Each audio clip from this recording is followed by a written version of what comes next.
আসসালামু আলাইকুম ওয়া রাহমাতুল্লাহি ওয়া বারাকাতুহু। সারা বিশ্বের নর এবং নারী যত আমরা রয়েছে, পুরুষ এবং মহিলা, এর মধ্যে কোনো জাত ভেদ নেই। নারী এবং পুরুষ জাত হলেন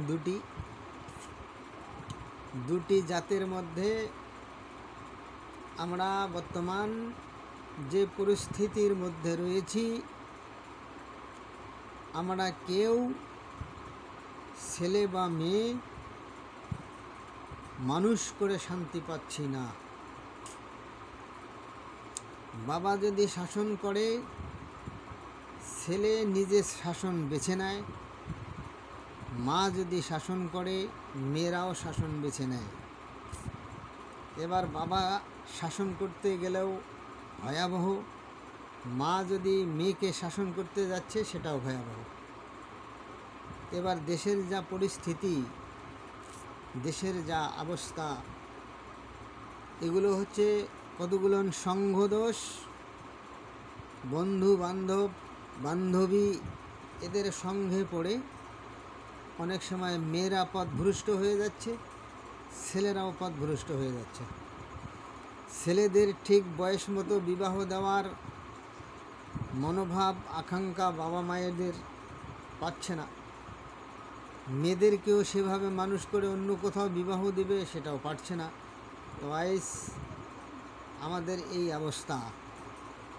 তো আমাদের মাধ্যমে একটি ডায়লগ দেখলাম বা একটি ছন্দ দেখছি, বলছেন যে মিट्टी से मिल जाना जी,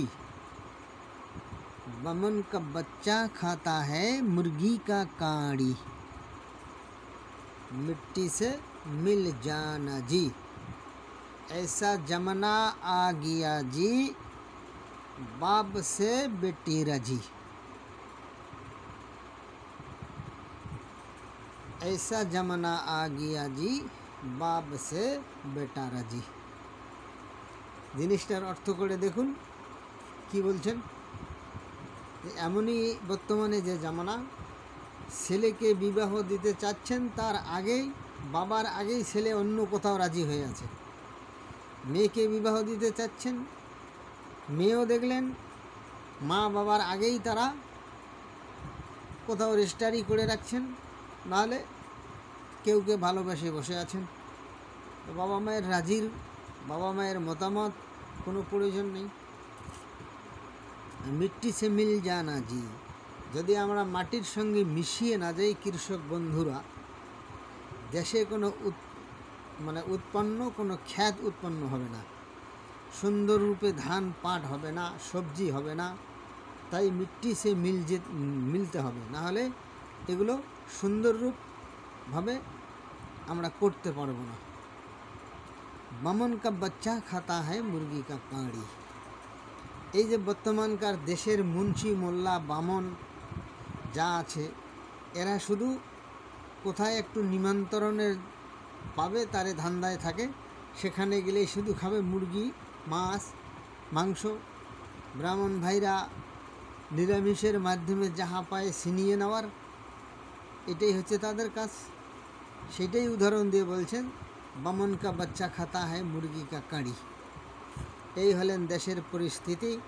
আমাদের প্রত্যেকের বুঝে আসার ক্ষমতা দিক উপরওয়ালা।